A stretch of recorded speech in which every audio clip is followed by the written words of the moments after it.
Welcome back, everyone. We're going to finish up with the Mongols today. So we kind of already talked about how it's an empire that's not around for very long.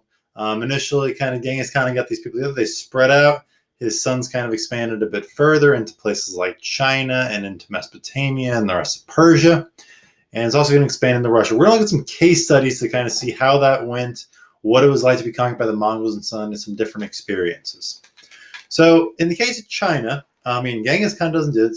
It's one of his sons, and then one of his grandsons, Kublai Khan, is going to end up running China for a while.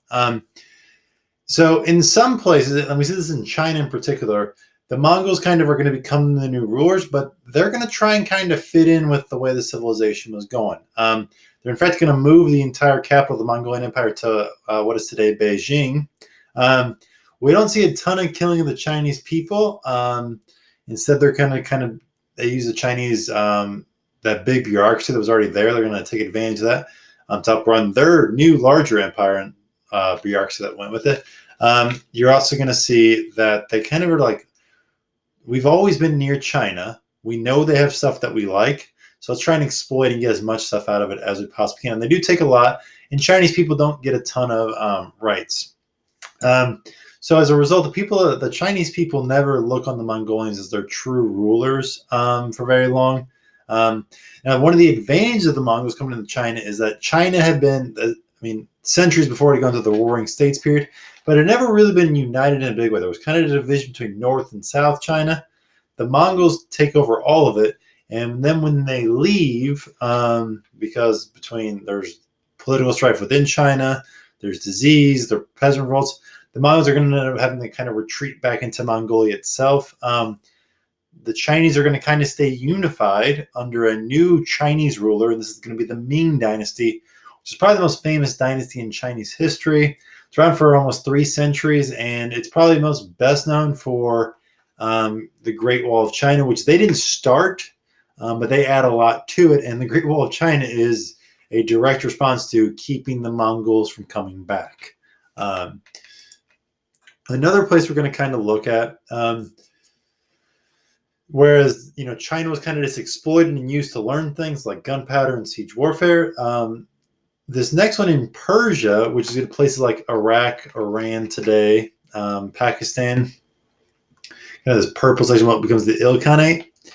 The Mongols instead kind of become part of the culture there. So they're going to kind of be more directly affected. So we see, first off, they come and they conquer, and when they sack the city of Baghdad, that's the end of the Abbasid Caliphate. And there's a lot of destruction that goes on here.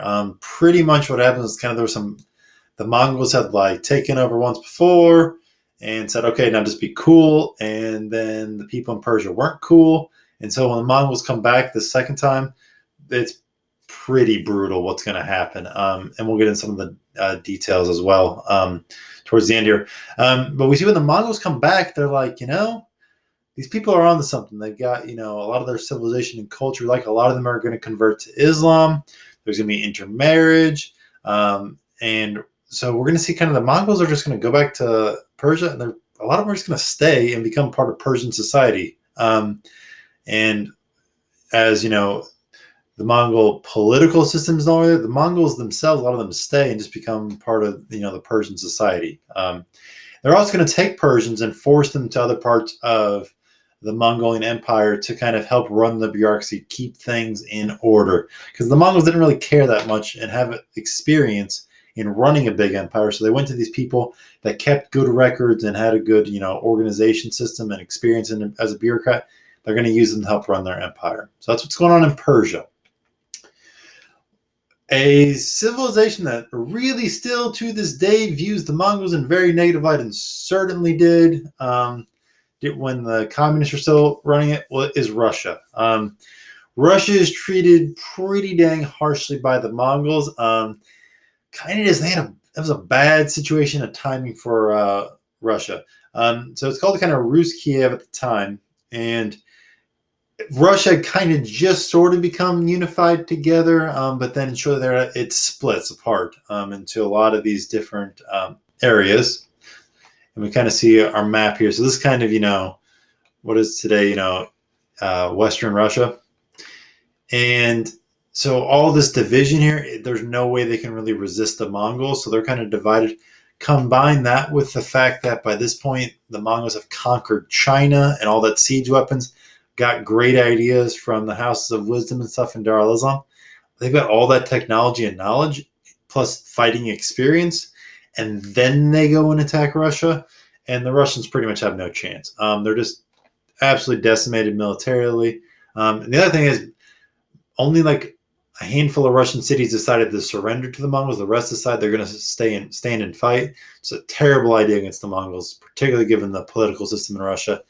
And the Mongols don't respond so well to that. And a lot of Russians are going to be killed as a result. Now, Russia, if you kind of look at the map here, it's going to kind of be run by, the continent of the Golden Horse. But that other map is kind of a place like Moscow and stuff. You see how close that is kind of to the pastoral lands of, the Mongols. So they don't need to stay and kind of run the show. They just need to keep taxing the heck out of it and exacting a huge tribute from the Russian rulers, which they do. And so for some Russians, they actually are going to benefit from this because they're going to be able to kind of skim off the top and make some money. And it will help kind of what we saw in China, unify what's going on in Russia. But again, really harsh tribute system, similar to kind of the Aztec tribute system we saw going on here in Russia. Two more areas we're going to look at. The first, kind of Egypt and Arabia. So, Dar al-Islam, we knew it kind of spread out really far, and the Abbasid Caliphate was running a big chunk of it. Once that's kind of wiped out, kind of the Mamluks in Egypt are kind of now the new Islamic power. The Mongols, basically after they conquered Baghdad, sent a messenger, an envoy, to Cairo and said, hey, we're the Mongols. We wipe everybody out. You should surrender to us and we'll be cool. If not, we're going to kind of wipe you out. And the Mamelukes, who used to be kind of soldier slaves, which are now running the show in Egypt, they respond to that Mongol messenger by beheading him. And that gets back to the Mongols, who we've been over. They don't like when people don't do what they ask them to do. So they're going to have a battle. It's called the Battle of Anjalut, which I think it's super cool that translates to Goliath Spring, because according to biblical history, where this battle between the Mongols and the Mamluks take place is where David, the king of Israel, initially fights and kills the Goliath soldier with that old slingshot story. So kind of that big upset story. We see a huge upset in history here. So sometimes you can't make up some of these awesome coincidences. Basically, it's a really even fight numbers-wise, but the Mamluks know the territory, so they're able to beat the Mongols. And as a result, the Mongols don't take over all of Dar al-Islam. So that could have been the end of Islam. We don't really know, because, again, the Mongols are usually pretty cool religious freedom-wise, but they also are kind of like, wiping out a lot of what was going on in the rest of the Islamic world. So big moment in Islamic history, the victory of the Mamluks there. The last one is Central and Western Europe. They're going to be able to avoid being conquered. And it's nothing militarily. They just got really lucky. So the Mongols, there's the son of Genghis Khan, Odojedei Khan, or I was thinking like Star Wars Jedis. He dies right as the Mongols have already taken over Russia and they're getting ready to take over the rest of Europe. He dies. Well, in Mongols, they got to go back and vote for a new leader, so they got to kind of all pull back. And once they pull back, they talk like, there's not really enough grassland for us to support our herds. Also, they're like, remember, Europe is the least developed civilization compared to China and Dar al-Islam, what's going on in India. So like, why are we going to bother trying to conquer them? At this point, as the new guy kind of starts taking over, there's a lot of that political infighting. They got to divide the empire up. And so Central and Western Europe pretty much are going to be able to avoid the